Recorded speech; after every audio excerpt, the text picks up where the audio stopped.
በጌጣጌጥ ያሸበረቀ ማንነት ላንተ ምንድነው? ተራራው ግርጌ ክርስቶስ ወድቆላችኋል። እግዚአብሔር ምን ይለን ይሆን እንጃ።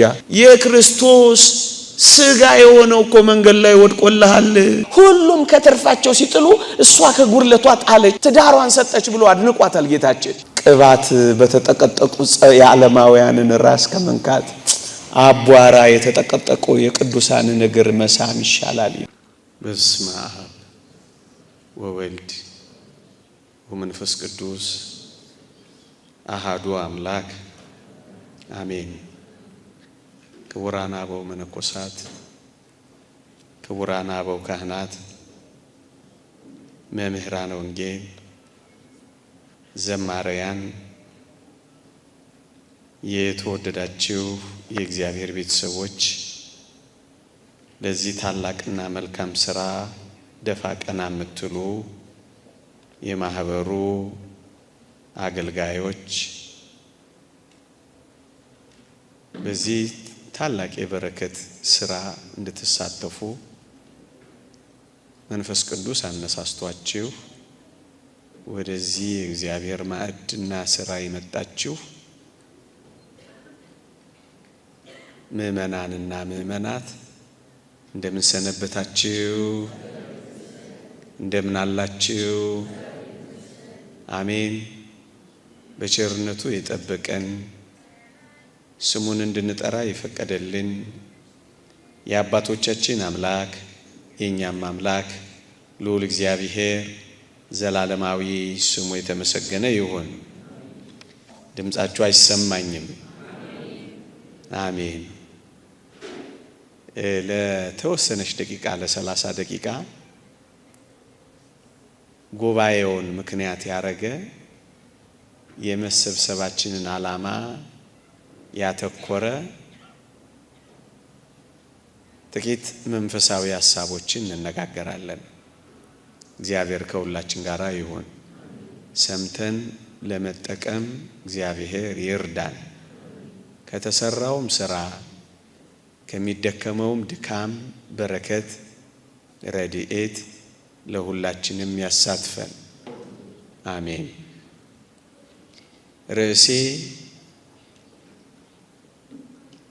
ስጦታ ወይም መስጠት ልትሉት ትችላላችሁ። ዛሬ ስለ መስጠት ወይም ስለ ስጦታ አታውቁትም ብዬ ሳይሆን ትኩረት እንድንሰጠው ነገ ከነገ ወዲያም አስፍተን አብዝተን እንድንሰራው ለማስታወስ ያክል ነው። እኛ ሁላችንም የዳን ነው። ለሁላችን መዳንን ያገኘነው በስጦታ ነው። የተወደደ አምላካችን እግዚአብሔር ውረድ፣ ተወለድ፣ ሞት፣ ተሰቀል ብሎ አንድ ልጁን ሰጠ ይላል መጽሐፍ ቅዱስ። በስጦታ ነው የዳን ነው ያልኳችሁ ለዚህ ነው። ለአንድ ልጁ ሳይራራለት ይላል። ከዚህ የበለጠ ምን ስጦታ አለ? የተወደደ አምላካችን አብ የባህሪ ልጁን ወልድን ሰጠን። የተወደደ አምላካችን ኢየሱስ ክርስቶስ ደግሞ ራሱን ሰጠን። ስጦታ ያልኳችሁ ለዚህ ነው። በስጦታ ነው እኛ የዳን ነው። በስጦታ ነው እዚህ የቆም ነው። ራሱን መስጠቱ ነው እኛን ያዳነን። ወገኖቼ እኛ መዳናችን ብቻ አይደለም፣ እኛም ጭምር የምንድነው አልገባን ይሆናል እንጂ በስጦታ ነው። ለዚህ እኮ ነው ጌታችን በመጨረሻዋ ቀን ብራ ብጠማ እያለ የጠየቀን። የዳን ነው በስጦታ ነው፣ ደግሞም የምንድነው በስጦታ ነው። ወገኖቼ እግዚአብሔር እኛን ያገኘን በመከራ እንደሆነ ሁሉ እኛም እግዚአብሔርን የምናገኘው በመከራ እንደሆነ ሁሉ የዳነው በስጦታ ነው፣ የምንድነውም ደግሞ በስጦታ ነው። ለዚህ ነው መጽሐፍ ቅዱስ በእነዚህ ሐሳቦች ላይ ያተኮረው። የመጀመሪያው ነጥብ የምናነሳው ይሄንን ነው። ሁለተኛውና መርሳት የሌለብን ነገር ግን ወገኖቼ ሀብት ቢኖረን፣ ጸጋ ቢኖረን፣ ከቤት መልቶ ከደጅ ተርፎ ሀብት ቢኖረን እኔና እናንተ አከፋፋዮች ሊያደርገን እግዚአብሔር ፈልጎ ነው። እደግመዋለሁ። ለሌሎች የማከፋፈል ሥራ እንድንሰራ እንጂ እግዚአብሔር የሰጠንን ጸጋና ሀብት ብቻችንን እንድንጨርሰው አይደለንም። ገንዘብ ያላችሁ ሆይ፣ ንብረት ያላችሁ ሆይ፣ ጸጋ የበዛላችሁ ሆይ እሱ የእናንተ ብቻ አይደለም እና ምን ብለን ማሰብ አለብን? እንዳከፋፍልለት ነው እግዚአብሔር የሰጠኝ ማለት አለብን። ለዚህ ነው ሊቁ ዮሐንስ አፈወርቅ ሀብታችን የጋራችን ናት የሚለው። አሁን እኮ ይቺ ዓለም መከራ የምትበላው የጋራ መሆን አቅቷት የኔ ማለት ስለጀመረች እኮ ነው መከራ የምትበላው። እውነት አሰብ ውሃ የኔ፣ መሬት የኔ አይደለ? የኔ ይኸው ጭንቅ የገጠምነው እኮ በዚህ ነው። ሊቁ ዮሐንስ አፈወርቅ ግን ሀብታችን እንኳን ሳትቀር የጋራችን ናት ነው የሚለው። ወገኖቼ እስኪ እግዚአብሔር የሰጠንን ትልልቅ ጸጋዎች ተመልከቷቸው። እስኪ ፀሐይን ተመልከቷት። ማን ነው የኔ ፀሐይ የሚላት? የኔ ፀሐይ የሚላት አለ? የለም። የማን ናት? የኛ። ጨረቃንም እዩዋት፣ የኛ። ምን ማለት ነው? ታላላቅ የእግዚአብሔር ጸጋዎችን እንኳን ሳይቀር የኛ ከሆኑ ወገኖቼ ኪሳችን የኛ፣ ንብረታችን የጋራ፣ እንደ ክርስቲያን የምንኖረው ኑሮ ሁሉ ለሁሉ እንዲሆን ነው እግዚአብሔር የሰጠን። ወንድሜ ሆይ ካለ እንደተከፋፍልለት እንጂ ብቻህን እንድትጨርሰው አይደለም እግዚአብሔር የሰጠን። አከፋፋዮች ነን እኛ። የኛ ጸጋ ማከፋፈል ነው ማለት እኮ ነው። ሀብት ከበዛልህ፣ ንብረት ከተረፈልህ፣ ኪስ ከሞላልህ በድሆች ላይ እንድንቀናጣ፣ በተቸገሩት ላይ እንድንዘባነን አይደለም ወገኖቼ፣ እንድናከፋፍል ነው እግዚአብሔር የሰጠን። ሁለተኛ ሌላ ነጥብ እናንሳ ወገኖቼ፣ ሌላ ነጥብ እናንሳ። ምን ማንሳት እንችላለን? ሀብታችንን፣ ንብረታችንን፣ ገንዘባችንን ብልና ዝገት በማያጠፋው ሌቦችም አጥር ምሰው ግድግዳ ጥሰው ግንቡን አፍርሰው ጉድጓዱን ምሰው በማይወስዱበት ስፍራ ህልፈት ጥፋት በሌለበት ቦታ ማስቀመጥ አትፈልጉ ወገኖቼ? ከምታስቀምጧቸው የአክሲዮን ብዛቶች በላይ እኔ ሌላ ህልፈት ጥፋት የሌለባት አክሲዮን ላሳያችሁ። በመስጠት ውስጥ ሌቦች የማይሰርቁት፣ ብልና ዝገት የማያበላሸው፣ ህልፈት ጥፋት የሌለበት አጥር ጥሰው ጉድጓድ ምሰው ግድግዳ ደርምሰው የማይወስዱት ቦታ ማስቀመጥ ከፈለጋችሁ ለድሆች በመስጠት ለተቸገሩት በመለገስ ውስጥ ወገኖቼ ሀብታችሁን በጣም ምርጥ ቦታ አጠራቅሟት፣ ንብረታችሁንም ወደ ሰማይ ላኳት። ስጦታ ማለት ይሄ ነው ወገኖቼ። መልአከ ብርሃን ሰላማ የሚባሉ ነበሩ ይባላል። በጥንቱ ዘመን በጣም ለጋስ ናቸው፣ በጣም ሰጪ ናቸው፣ በጣም መጽዋች ናቸው፣ በጣም አድራጊ ናቸው፣ በጣም አከፋፋይ ናቸው። ግን አጠገባቸው ያሉ ሰዎች በመስጠታቸው ምክንያት በጣም ይነቅፏቸውና ይተቿቸው ነበር። ምን ሆነ መሰላችሁ? አንተ ገንዘብህንና ብርህን አትወደውም እንዴ እንዲህ አድርገህ በትነህ የምትጨርሰው አሏቸው ይባላል። መልአከ ብርሃን ሰላማ ምን ብለው መለሱ ይባላል? ምን ነው እንዲህ ገንዘብህን ጠላኸው ቢሏቸው ምን አሉ ይባላል? እኔም ልጆቼም ኋላ ወደ ምን ሄድበት ወደባችን ገንዘቤን አስቀድሜ ብሰደው ገንዘቤን ብጠላው ነው ብወደው ነው አሉ ይባላል። ወገኖቼ እናንተ ገንዘብ እወዳለሁ ካላችሁ ገንዘባችሁን በድሆች ሆድ ውስጥ ወደ ሰማይ ላኩት። በተቸገሩት ውስጥ እግዚአብሔር ከርሰ ርሁባንን በተራቡ ሆዶች ውስጥ የሚቀበላት ምጽዋት ስጦታ ናትና ወደ ሰማይ ላኩት። ገንዘባችሁን በጣም ካፈቀራችሁት እመኑኝ ወደ ሰማይ ላኩት። ወገኖቼ ገንዘብ ወዳጅ ከሆን በማይጠፋበት ቦታ እናስቀምጠው። ይሄንን ነው ሁለተኛ ልንል የምንችለው። ላኩት ወደ ሰማይ፣ አሻግሩት ወደ ሰማይ። እንደውም ሊቁ ዮሐንስ አፈወርቅ ምን ይላል? ጌታችንን ሰው የሚያገኘው ይላል በሁለት መንገድ ነው ይላል። አንደኛ በእንግዳ ሰው በኩል ክርስቶስ ይገኛል ይላል።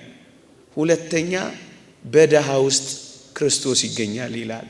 ወገኖቼ ክርስቶስን ማግኘት ትፈልጋላችሁ? ከክርስቶስ ጋር መኖር ትፈልጋላችሁ?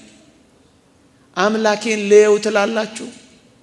እንግዲያውስ ለተፈናቀሉት ቤታችሁን ክፈቱ፣ ለተራቡት መሶባችሁን ክፈቱ፣ ለተጨነቁት እጆቻችሁን ዘርጉ፣ ለተራቆቱት አልብሱ።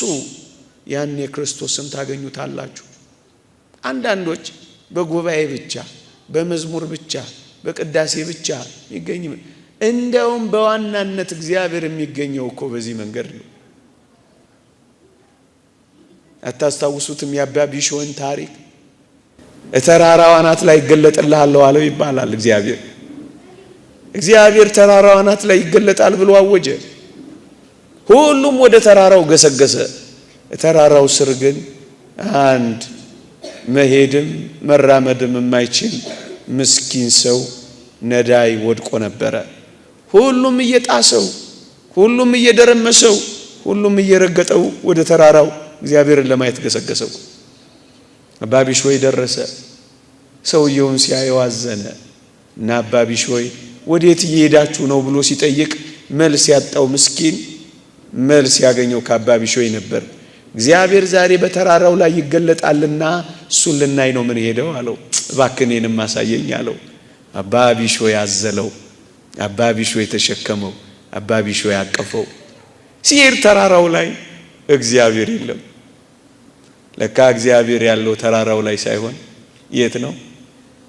ተራራው ግርጌ ነው። ወገኖቼ ተራራው ግርጌ ክርስቶስ ወድቆላችኋል። እዛ ፈልጉት። እዛ መንገድ ላይ ክርስቶስ ወድቆላችኋል። ለዚህ እኮ ነው ሊቁ ዮሐንስ አፈወርቅ ጌታ በደሃው አድሮ የሚገኝ ከሆነና በረሃብ ምክንያት ለሞት ከተቃረበ በጌጣጌጥ ያሸበረቀው ማንነት ላንተ ምንድነው ይላል። ምንድነው ጌጥህ? ምንድነው ወርቅህ? ክርስቶስን ማግኘት ትፈልጋለህ? በረሃብ ምክንያት ይኸው ጎዳና ላይ ወድቋል ክርስቶስ። ቤት አጥቶ ተንከራቷል። ተፈናቅሎ ውርጭ ይመታዋል።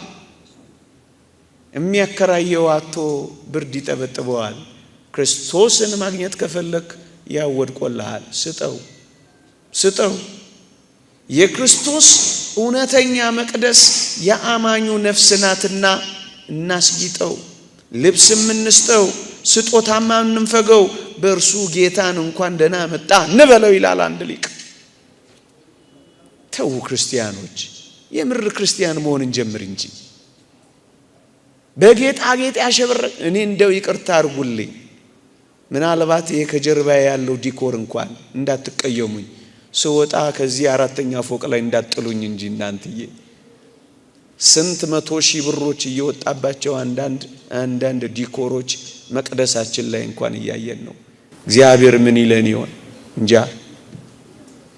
ስንት ቅምጥልነት ይኖር ይሆን? በጌጣጌጥ ያሸበረቀ ማንነት ላንተ ምንድነው? ክርስቶስ በረሃብ ምክንያት ከወደቀ ላንተ ይሄ ምንድነው ይላል። እንኳን ይሄንን አይደለም ወገኖቼ፣ ደሃ ወገን በረሃብ እየማቀቀ አንተ ይላል ሊቁ ዮሐንስ አፈወርቅ በረከቱ ይደርብንና የጌታችንን ማዕድ መንበር ታቦቱን ይላል በወርቅና በብር ዕቃዎች ብትሞላው ጥቅሙ ምንድነው ይላል። ምክንያቱም የክርስቶስ ስጋ የሆነው እኮ መንገድ ላይ ወድቆልሃል። መጀመሪያ ደሃውን አብላው፣ መጀመሪያ ደሃውን አጠጣው፣ መጀመሪያ ደሃውን አልብሰው፣ ከዛ በኋላ መንበሩን ታቦቱን ከፈረክ በሐርና በወርቅ አስጊጠው ይላል። ተው ግፍ አንስራ በዚህ ዘመን። ክርስቶስን ማግኘት ትፈልጋላችሁ? ለክርስቶስ ስጦታ መስጠት ትፈልጋላችሁ? ያውላችሁ ወድቋል። ለደሃ ወገንህ ጠብታ ታህል ቀዝቃዛ ውሃ እንኳን ሳትሰጠው ለደሙ የወርቅ ጽዋ የምታመጣ አንተ ሆይ መጀመሪያ ያንን ጉሮሮ የደረቀውን አጠጣው ይላል። ቤንዚል የሚስበውን ድረስለት ይላል። ወገኖቼ ክረምት ታያላችሁ ቺን ከተማ። እኔ እንጃ ካያችኋት ጥሩ ነው፣ ካላያችኋት ግን ላሳያችሁ። ቱቦ ስር የሚያድሩ ክረምቱ ሲወጣ የሚሞቱ ብዙ ህፃናት ናቸው ያሉት። ወደው አይደለም ቤንዚል የሚስቡት። ረሃቡን በምን ያስታክሱት? ውርጩን በምን ይለፉት? ቁም ሳጥናችን እኮ ተጨናንቋል። አቤት የመቀየሪያችን ብዛት! ጠዋት ለከሰዓት እየቀየረ አሁን እኛ ማዕተብ አስረናል። አሁን እኛ ክርስቲያኖች ነን። ተው እንጂ የምርማ እንነጋገር እንጂ። አሁን ክርስትና በእኛ መካከል ትኖራለች እንዴ? ሸረሪት ያደራበት ብዙ የሚከራዩ ክፍሎች ያሉ፣ የመኪና ቤት ያለን አይኑረን እኮ አይደለም። ቢያንስ ግን ደሃውን እናስበው እኮ ለማለት ነው ወገኖቼ። የዛሬ 6-7 ዓመት ኤፍኤም ሬዲዮ ላይ የሰማሁት ታሪክ ሁሉ ጊዜ አስታውሰዋለሁ። ዜና ላይ ነው የሰማሁት፣ መረጃ ላይ ነው የሰማሁት። አንድ ተጋባዥ አጥማቂ እዚህ ቅዱስ እስጢፋኖስ ቤተክርስቲያን የነበረ ሰሞን ነው። ልትጠመቅ ትመጣለች። ሴትዮዋ ታማሚ ናት። 3 ህፃናት ይዛለች። ከክፍለ ሀገር ነው የመጣችው። የምትጠጋበት ቤት የላትም። ታማሚ ናት። 3 ህፃናት ይዛለች። አባ ከና ሚላት የለም። እዚያ መጠለያ እንዳታድር አልተፈቀደላትም። እናስ አባረሯት። እዛች አካባቢ ያለችው ይሄ ድልድዩ አካባቢ ጥቂት ሰሞን ሰነበተች አሉ። መጨረሻ ላይ የተወደደ አንድ ልጇን ጅብ በላባት። ግን እኮ እኛ ብዙ ክርስቲያኖች እኮ አለን በዚህ ዘመን እየተኖረ ነው የሚያስብል እኮ ግፍ ነው እኮ የሚፈጸመው ወገኖቼ። ተውት ቀዝቃዛ ውሃውን፣ ተውት መጠጡን። ምንድነው እየሆነ ያለው ወገኖቼ? ይኸውላችሁ እንደውም ብርቱ ነገር ልንገራችሁ። እዩ ጌታችን መድኃኒታችን ኢየሱስ ክርስቶስ ራሱ ድሆችን፣ ምስኪኖችን፣ ጉንድሾችን የሌላቸውን እኔ ይላቸው የለ። አዎ እዚህ ይላል ሊቁ ዮሐንስ አፈወርቅ ቅዱስ ሥጋውና ክቡር ደሙን በምርጥ የሐር ጨርቅ የምትሸፍነው እውነት ነው የሱ ሥጋ ነው ይልና እዛም እኮ እርቃኑን የወደቀው የሱ ሥጋ ነው ይላል። ያም ሥጋው ነው ይሄም ሥጋው ነው ይላል። አልብሰውና ና ይላል። ያንን አራቁቴን ብታለብሰው እግዚአብሔር የምታስደስተው ይመስላል ወይ ይላል። ምክንያቱም ከነዚህ ከታናናሾቹት ላንዱ ስላደረጋችሁት ለኔም አደረጋችሁት ይላል እግዚአብሔር ቃል። ለክርስቶስ ማድረግ ከፈለጋችሁ አሁኑኑ ስራ ጀምሩ። አሁኑኑ ስራ ጀምሩ። አሁኑኑ ስራ ጀምሩ። አሁኑኑ ስራ ጀምሩ። ድግሶቻችንን፣ ሰርጎቻችንን አንዳንዴ በቤተ ክርስቲያንም ያለውን የድግስ ነገር ተመልከቱ። እንጃ የእናንተ ድግስ፣ የእናንተ ሰርግ፣ የእናንተ ዝክር፣ የእናንተ በዓል ድሆች የፊት ወንበር ላይ ይቀመጣሉ። አሁን እግዚአብሔር በእኛ መካከል ይኖር ይሆን? እንደው ቸርነቱ ይደረግልን እንጂ እውነት ንጹህ ነገር ይበላሉ እናውቅ የለ። ሶፍት የተጠቀለለበትን ስጦታ አይደለም በልተን ያበቃነውን የጋጥነውን አጥንት ሶፍት የጣልንበትን አይደል እንዴ የምንሰጣቸው? በዘበኛ አይደል እንዴ የምናባረራቸው? ክርስቶስ በዘበኛ ተባሯል። ክርስቶስ ፀሐዩ ላይ ወድቋል። ክርስቶስ ለክርስቶስ እየዘከረ ክርስቶስ ይባረራል። ምን አይነት ግርምቢጥ ነገር ነው? ውሸት። እስኪ ጥቂት መኖር እንጀምር ምእመናን፣ የምር እንጀምር እስኪ ወገኖች። እንዴ እንዳትቀየሙኝ። ባለጠግነት የሚነቀፍ ነገር አይደለም። ባለጠግነት በጣም ጥሩ ነው፣ አይነቀፍም። ባለጠግነት ግን ጥሩ የሚሆነው ደሃውን ሲታቀፍ ነው ወገኖቼ። አብርሃምን ተመልከቱ፣ ባለጠጋ ነው። ደሃውን አልዓዛር ግን አቀፈው። ይሄ ነው እኮ ባለጠግነት ወገኖቼ። በፍጹም አይነቀፍም። አንተ ኬክ ብላ፣ ትንሽ ስንዴ ግን ዳቦ ስጠው፣ ምን አለበት? አንተ ወይን ጠጣ፣ እሺ፣ ትንሽ ውሃ ግን ጎርጎጭ እንዲያደርግ ፍቀድለት። በቃ ስጦታ ማለት እኮ ይሄ ነው። ስጦታ ማንም ፈገው፣ ልብስም እንስጠው፣ እርቃኑን እናልብሰው። ስጦታ ማንም ፈገው፣ አታራቁቱት እንጂ ክርስቶስን። አዎ ለጌታዬ ማድረግ እፈልጋለሁ ካላችሁ እንደዚህ ሁኑ። ልብስ መኪና ይኑራት፣ እሺ፣ ጥቂት አቡጀዲ እንኳን ጣላት ታደርግለት። የ200 ሺህ ብር ንሳ፣ የ80 ሺህ ብር ዴዘርት ብላሺ። ቢያንስ አንድ ደሃ ግን አትደጎምም? አላውን ክርስትና እየተኖረ ነው። እኔ ዘመን ብቻ አይደለም የሚያስፈራኝ ወገኖቼ፣ መጪዎቹ ዘመናት ግን በጣም ያስጨንቃል። አሁን ጨዋ ደሃ ስላለ እኮ ነው በሰላም ገብተን በሰላም እንወጣው። በሰላም የሚራብ ደሃ፣ በሰላም የሚጠማ ደሃ ስላለ እኮ ነው ጨክነን መኪና ሸረር ያረግን እኮ ምን ሄድባቸው። ነገ እንደዚህ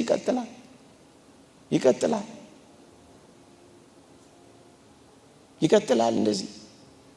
አያችሁ፣ መጎራረስ መጀመር አለብን። የምገባ ካምፖች መፍጠር መቻል አለብን። በጥንቷ ቤተክርስቲያን ምን ይደረግ እንደነበር ታውቃላችሁ? በየሳምንቱ በዕለተ ሰንበት የስጦታ መርሃ ግብር ነበራቸው። ገንዘብ ይሰበሰባል፣ ለድሆች ይመጸውታል። በየሳምንቱ ደሃ የሚባል እንኳን አይኖርም። ያላቸውን አንድ ላይ አልነበር እንደሚበሉ።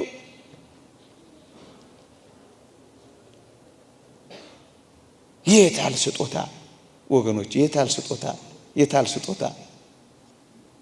ጥቂት ነገሮችን ልናገር፣ እንደ 10 ደቂቃ ልጠቀም። እየሰማችሁ ነው አይደል? ልቀጥል ወገኖቼ። የኔና የናንተ ትልቁ ትሩፋት፣ የኔና የናንተ ትልቁ ጌጥ፣ ትልቁ ማሸብረቅ ምን እንደሆነ ታውቃላችሁ? መልካም ስራ መስራት ነው። መጽሐፍ ቅዱስ ይህን ይናገራል።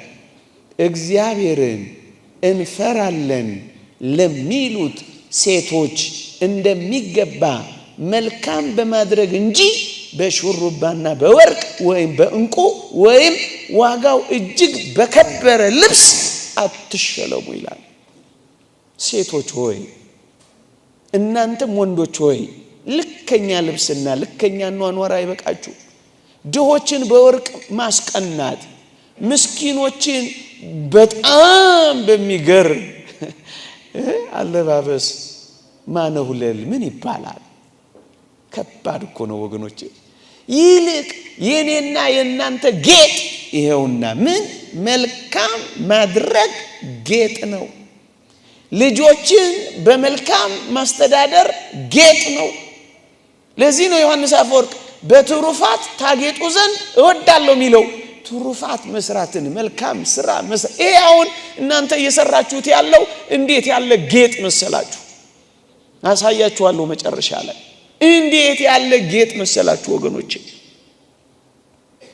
እንዴት ያለ ጌጥ መሰላችሁ? እንዴት ያለ ጌጥ መሰላችሁ? እኛ አሁን ምን እንዴ? እኛም እኮ ዓለም እኮ ፍትሃዊ አይደለችም። እኛ መች ፍትሃዊያን ሆን? እኔ ከጥቂት ዓመታት በፊት አንድ መረጃ ነው እንደዚህ እንትን ላይ ያየሁት ስታቲስቲክስ ነበረ። በጣም ነው የሚገርማችሁ። በአሜሪካና በአውሮፓ ለመዋቢያ $8 ቢሊዮን ያወጣሉ ይላል። ከጥቂት ዓመታት በፊት አይስክሬም ወጪ ወደ $11 ቢሊዮን፣ የሽቶ ወጪ ወደ $12 ቢሊዮን። ተውት፣ ሌላውንም ምን ዘረዝራለሁ። ዓለም ለመቀማጠል የምታወጣውን ተመልከቱ። እኛስ ኮስሞቲክሳችን ስንት ያወጣል? የጥፍር ስራችን ስንት ያወጣል? ጥፍሩ የተነቀለ ያለ ጥፍር አትሰሩ ማለት አይደለም። ግን ዋናውን ጉዳይ እንዳትቆልፉበት፣ ዋናውን መጽደቂያ ጉዳይ እንዳትዘሉት ለማድረግ ነው። ስንት ወጪ! እኛስ ፍትሃውያን ነን? በእውነት እኛስ ፍትሃውያን ነን? እኛስ ፍትሃለን? ፍትህና ርት እያጸናን ነው ምድር ላይ ያለ ነው ወገኖቼ። እኛስ ትክክል ነን? እኛስ እየሰራን ያለ ነው እውነት ነው? ይሄንንስ መርምራችሁ ታውቃላችሁ ወገኖቼ? መርምራችሁ ታውቃላችሁ? አዎ ዓለም ፍትሃዊ አይደለችም በእውነት። ያን ድፍን አፍሪካ እኮ ለንጹህ ውሃ መጠጥ ስንት ቢሊየን ብር የላትም ይባላል።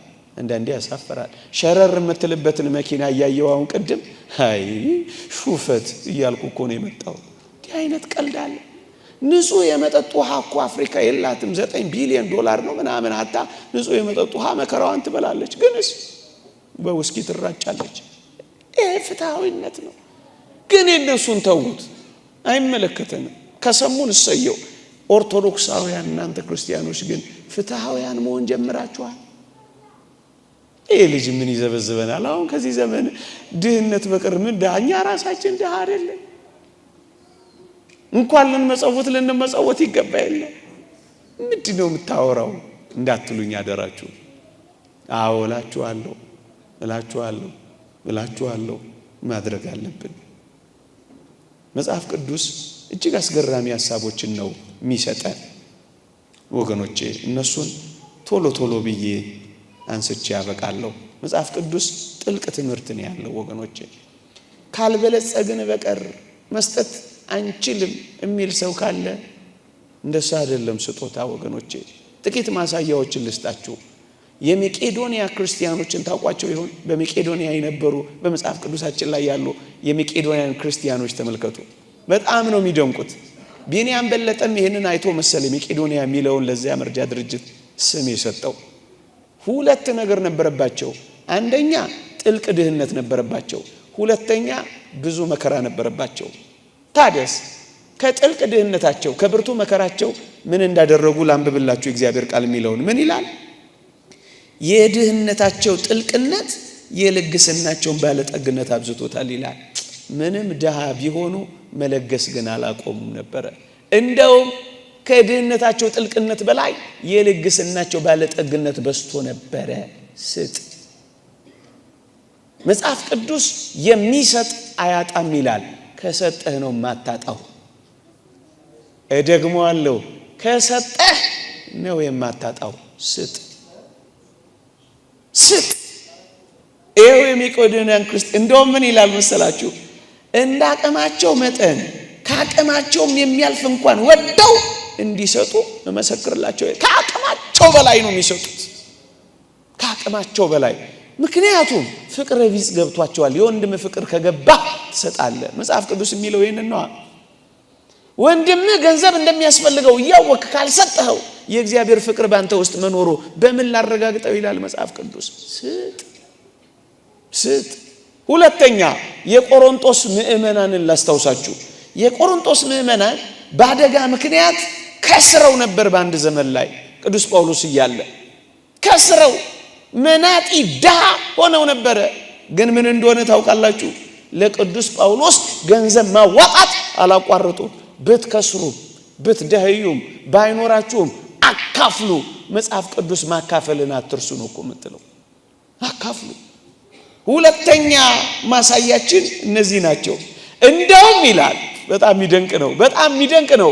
እንደውም ይላል ለቅዱሳን በሆነው አገልግሎት እንዲተባበሩ ይህን ቸርነት በብዙ ልመና ከኛ ይለምኑ ነበር ይላል። ስጡ ተብለው አይደለም የሚለመኑት። ለቅዱሳን፣ ለገዳማውያን፣ ለበረሃውያን፣ ለመናንያን፣ ለድሆች ወደው ፈቅደው ድሃ ለሆኑት ለቅዱሳን አገልግሎት ይተባበሩ ዘንድ እኛን ይለምኑ ነበረ። እንዲሁ አይገርም? ተለምነው እኮ ነው የሚደረገው። በአቦ በስላሴ በሞቴ በሳንቃው ደረቴ መለመን ትፈልጋላችሁ? ለምንን እኮ ነው የምናደርገው። ይለምኑ ነበረ። እንደውም ዮሐንስ አፈወርቅ ካልበለጸግን በቀር አንሰጥም እንዳንል በጣም አስደናቂ ነገር ያቀርባል። ታስታውሷታላችሁ ያችን ሴት በምኩራብ ሁሉም ከትርፋቸው ሲጥሉ እሷ ከጉድለቷ ጣለች የሚል ቃል ታስታውሳላችሁ። ትዳሯን ሰጠች ብሎ አድንቋታል ጌታችን። እቺን ሴት ያነሳና 2 ዲናር ነው የሰጠችው። ወገኖቼ እግዚአብሔር እንደውም በጣም ደስ የሚለው ስጦታ ምን እንደሆነ ታውቃላችሁ? ከጉድለት የሚሰጥ ስጦታ ነው ደስ የሚለው። እየተቸገርክ ስታካፍል እሱ ነው እግዚአብሔር ምርጥ ስጦታ ብሎ ሳትሰስት የምትሰጠው፣ ሳታጉረመርም የምትሰጠው፣ ሳታዳላ የምትሰጠው፣ ሳትሰስት በልግስና የምትሰጠው፣ እየሌለህ የምትሰጠው። አቤት እንዴት ያለ መዓዛ ያላት መስዋዕት ትሆንች መስዋዕት! ለዚህ እኮ ነው ጌታችን እቺን ሴት ያደነቃት። ትዳሯን ሰጠች እኮ ነው ያለው። ወገኖቼ ምን ያስደንቃል! አዎ እቺ ቤተክርስቲያን ራሳቸውን የሰጡ ክርስቲያኖች ያሉባት ቤተክርስቲያን ናት። ሁሌ ይመስጠኛል። ጣታቸውም ቀለበት አይደለም፣ ጣታቸውን የሚያስቆርጡ ሰዎች ያሉባት ናት። እናውቃለን። እናንተ ኦርቶዶክሳውያን ምንጣፍ ብቻ አይደለም እናንተም ትነጠፋላችሁ። ካባ ብቻ አይደለም ቆዳቸውን የሚያስገፈፉ ክርስቲያኖች፣ ራሳቸውን የሚሰጡ ክርስቲያኖች ያሉባት ቤተክርስቲያን ናት። ግን አሁን ጎሎን እንዳይሆን ከጉድለትም ቢሆን መስጠትን እንለማመድ። ጽድቅን ከፈለጋችሁ ክርስቶስን ማግኘት ከፈለጋችሁ እንዲህ ላሉት ለዚህ እኮ ነው መጽሐፍ ቅዱሳችን ሁለተኛ ቆሮንቶስ ምዕራፍ 8 ላይ ቅዱስ ጳውሎስ ያለውን አልሰማችሁ? የናንተ ትርፍ የነሱን ጎዶሎ ይሙላ። እንደዚህ እኮ ነው የሚለው። የሌሎችን ጎዶሎ መሙላት፣ የሌሎችን ቀዳዳዎች መድፈር። አንተ ያጣ ጸጋ እሱ ይሞላልሃል፣ እሱ ያጣውን ጸጋ አንተ ትሞላለታለህ። መሞላላት ይሄ ነው ጸጋ። መስጠት ማለት እኮ ይሄ ነው ወገኖች። ስጥ ካልበለጸግን በቀር እንዴት እንሰጣለን ለሚሉት ቅዱስ ዮሐንስ አፈወርቅ ምን ይላል? 2 ዲናር እኮ አንተም አለህ ይላል። ልክ ያቺ ሴትዮ የነበራት 2 ዲናር አንተም አለህ ይላል። ምን ካላችሁት 2 አይን አለህ ቢያንስበት። ወገኖቼ እየሰማችሁኝ ነው? ገንዘብ ብቻ አይደለም እኮ አይን ይራባቸዋል፣ ጆሮ የሚሰጣቸው ይራባቸዋል፣ ቤት ሞልቶላቸው አስታዋሽ ያጡ ሰዎች እኮ አሉ። አይን አለህ እይበት፣ 2 እግር አለህ ሂድበት፣ 2 ጆሮ አለህ የጨነቃቸውን ስማበት፣ 2 ዲናር አለህ አለ። እንሰማለን እኮ እዚሁ አዲስ አበባ እዚሁ ፈቀቅ ስትሉ ምግብ ከበላው 3 ቀኔ ነው የሚሉ እኮ እህቶች ታገኛላችሁ። ይሄን ሁሉ ትተውዛ ጊዮርጊስ ፈቀቅ በሉ ወደ ጊዮርጊስ ማታ እንዴት የሚያሳዝኑ እህቶች እርቃናቸውን ወጥተው ታያላችሁ መሰላችሁ። የት አለ ክርስትናችን? እዚህ ላይ ምን ሰራ እንኖር ይሆን? ሁሌ ጉዞ ጥሩ ነው። ሁሌ ጉዞ ወደ እነዚህ አይነት ሰዎች የምንጓዝ እንጂ ጥቂት ነገር እየሰራን እናቋቁማቸው እንጂ ሰብከን እንችለዋለን። አይሆንም። በጣም ለጥቂቶች ነው። በተግባር የሚለወጥ ሰው ደግሞ ብዙ ነው ያለው ወገኖች። በተለይ የሚቀጥሉትን ከባድ ዘመኖች እንዴት እናልፈዋለን? ሰብሰብ ብለን ካልሰራን፣ አርቀን ካላሰብን፣ ቀድመን ካልፈጠን እንዴት አድርገን እንችለዋለን? እንዴት አድርገን እንችለዋለን?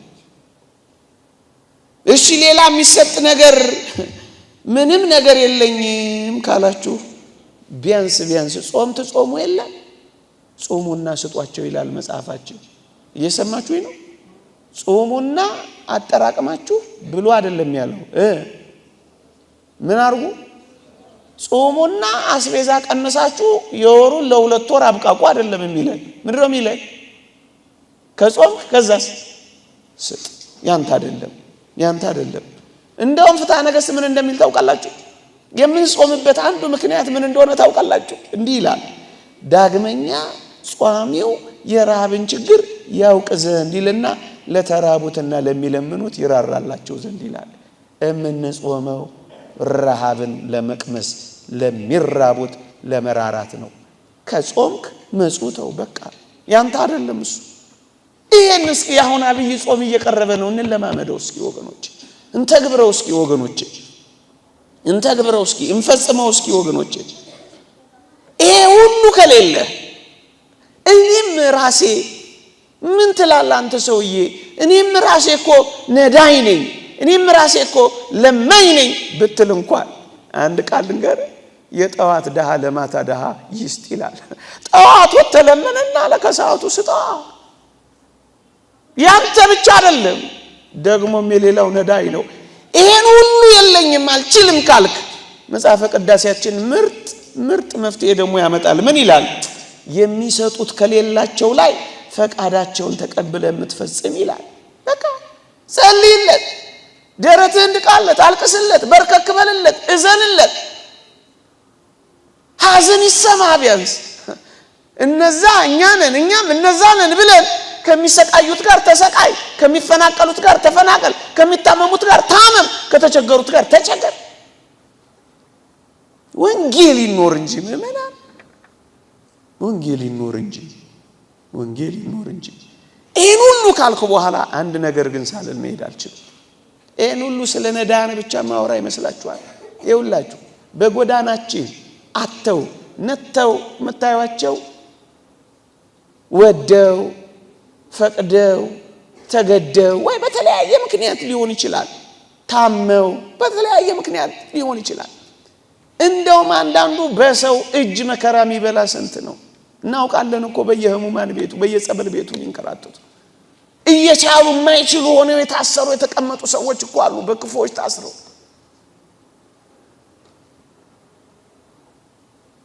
ይሄን ሁሉ ተውት። ግፍ የመጣባቸው ይሄ አሰራር የበደላቸው ተውቴ ወደው ፈቅደው ደሃ ግን ይሆኑ አሉ። እነማን ናቸው እነሱ? ወደው ፈቅደው ደሃ የሆኑ ግን አሉ። እነማን ናቸው እነሱ?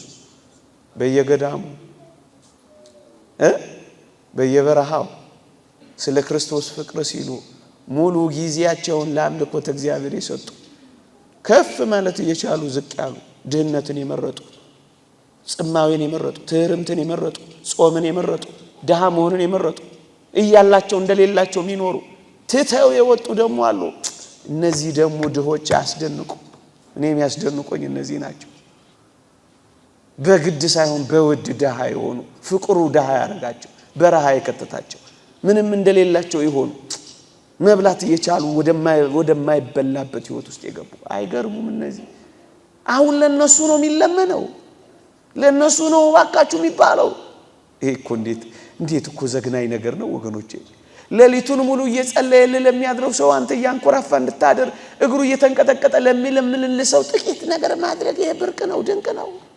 ሐዋርያው ነው ክቡር የሚሆን ጳውሎስ እንደተናገረው ስጋዊ ነገርን መንፈሳዊ ነገርን የዘራንላችሁ እኛ ከናንተ ስጋዊ ነገርን ብናጭ ትልቅ ነገር ነው የሚለው እኮ። ለዚህ ወደው ፈቅደው ደሃ የሆኑ አሉ ማይፈልጉ ይሄን ዓለም።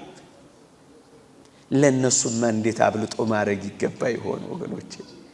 ገዳማቱን እኔ ሳስባቸው እንኳን ይመስጡኛል። ደብረ ሊባኖስ የዛሬ ጥቂት ዓመት ያየሁት አንድ ሰው ያስደንቀኛል። እርቃኑን ወድቆ እርቃኑ ውርጮ ዋዩ እየተፈራረቀበት ምን አይነት ሐሳብ ነው ይሄ? ከባድ ነው በጣም። ደሃ መሆንን መምረጥ ከባድ ነው። እንደ ክርስቶስ እንደኖረው ለመኖር መፈለግ እንዴት አይነት ጥልቅ ህይወት ነው። እነሱንማ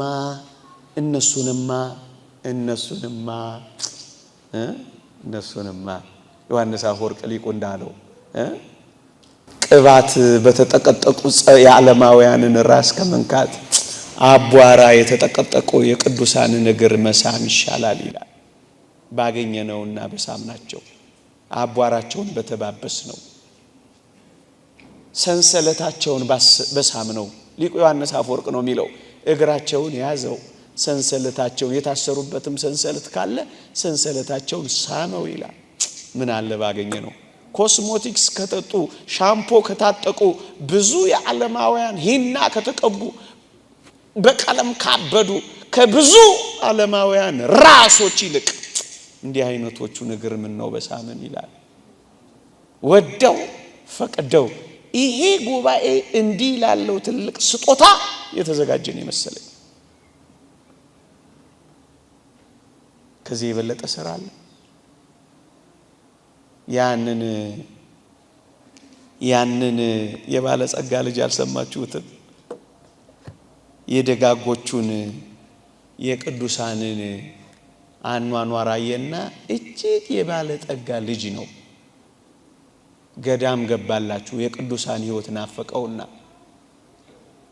ከዛስ ከጥቂት ዓመት በኋላ ባለጸጋ አባቱ ይሞቱና መልእክት ላኩበት አሉ። ምን ብለው? ባለጸጋው አባትህ ሞቷልና ናና ሀብቱን ውረሰው አሉት አሉ። ይሄ ጀማ ወጣኒ መናኝ ምን ብሎ እንደመለሰ ታውቃላችሁ? አባቴ ከመሞቱ ከረጅም ዓመት በፊት እኔ ሞቻለሁና አልወርድም አልመጣም አላቸው ይላል። ባለጠጋ ሆኗል። እደግመዋለሁ፣ አስደናቂ ባለጠጋ ሆኗል። ለዚህ እኮ ነው መጽሐፍ ቅዱስ መቸገርህን አውቃለሁ ነገር ግን ባለጠጋ ነህ የሚለው። ችግር ሊኖርብህ ይችላል። ክርስቲያን ከሆንክ ግን አንተ ምንድነህ? ባለጠጋ ነህ። ተባርካል ምናምን እንደሚሉት እንደነዛ ሰዎች አይደለም። እየሰማችሁኝ ነው? ፖሊካርፐስን እኮ ነው መቸገርህን አውቃለሁ፣ ድህነትህን አውቃለሁ ነገር ግን ምንድነህ? ባለጠጋ ነህ። እውነተኛ ባለጠጋማ እግዚአብሔር መያዝ ነው። እውነተኛ ባለጠጋማ በምርባርና በትሩፋት ማጌጥ ነው። እውነተኛ ባለጸጋማ ራስን መግዛት ነው። እውነተኛ ባለጸጋማ ራስን መቆጣጠር ነው። መቸገርህን አውቃለሁ ነገር ግን ባለጠጋ ነህ። እየሰማችሁኝ ነው? እየሰማችሁኝ ነው? ስጦታ የመጨረሻ ለጌታችን ለመድኃኒታችን ለኢየሱስ ክርስቶስ ምርጥ ስጦታ መስጠት የምትፈልጉ እስኪ እጃችሁን አውጡልኝ። እሱን ሳልጠይቃችሁ አልሄድም ዛሬ። አይዟችሁ ገንዘብ አምጡ አልላችሁም። ምን በወጣኝ አንትዬ እያለኔ እየሰማችሁኝ ነው? አይዟችሁ ስጦታ መስጠት አትፈልጉም? ለዚህም ቅስቀሳ ምርጫ ቅስቀሳ ያስፈልገዋል። እሺ አውርዱልኝ። ጄሮም የተባለ የቤተ ክርስቲያናችን ታላቅ ሊቅ የትንቢተ ኢሳይያስን መጽሐፍ ትርጓሜ አዘጋጀላችሁና ዋሻ ውስጥ ገባ። ልክ የልደት ሰሞን ነው። ለልደት ለጌታችን በዓለ ልደት የተረጎመውን መጽሐፍ ስጦታ አድርጎ ይሰጠው ዘንድ በማሰብ ሱባኤ ያዘ። ከጨረሰው በኋላ የተከበረ ጌታችን መድኃኒታችን ኢየሱስ ክርስቶስ በልደት ዋዜማ ተገለጠለት። እውነተኛ ታሪክ ነው የምነግራችሁ። ከዛስ ደስ አለው ጄሮም፣ ተነጠዘ። እግዚአብሔር ተቀበለኝ ስጦታዬን ብሎ ቦረቅ። ከዛ ምን ሆነ መሰላችሁ? እየሰማችሁኝ ነው? ጌታ ሆይ እኔ እኮ ስጦታህን አዘጋጅቼልሃለሁ አለው። ምን ትሰጠኝ አለው። ለልደትህ ነው። ምን አዘጋጀህልኝ? ይሄው ዓይኔን ያፈዘዝኩበት፣ ጉልበቴን ያደነዘዝኩበት፣ እርጅናዬን ያመጣሁበት፣ ጣቶቼን ያቆሰልኩበት እኔማ አዘጋጅቼልህ ምን መጽሐፍ? ይሄንንማ አልቀበልህም አለው። አዘነ፣ ደነገጠ። ጉልበቴን ፈጅቼበት፣ እድሜን ፈጅቼበት፣ ዓይኔን አፍዝዤበት፣ ኧረ ስጠኝ ልስጥህ። ጭቅጭቅ። አይ አልቀበልህም አለው። እንግዲህ ያው እሺ ስጦታ ልቀይርልህ። ምን ትሰጠኝ? ጄሮም እንዲህ አለ። ምን በቃ አፌ ኮቸችላ እስኪመስል የጾምኩበትን ጾም ውሰደው፣ ዋሻ የገባሁበትን ፍቅር ውሰደው፣ የተጠማሁትን መጠማት ውሰደው፣ ጾሜን ውሰደው፣ ባቴን ውሰደው፣ መመነኔን ውሰደው፣ ሱባኤን ውሰደው፣ ገዳማት መዞር ውሰደው አለው። ይሄንንም አልወስድም አለው። ያን ጊዜ ቅዱስ ጴጥሮስ እንግዲህ ምን እሰጥሃለሁ? ከዚህ በላይ ምን አለኝ?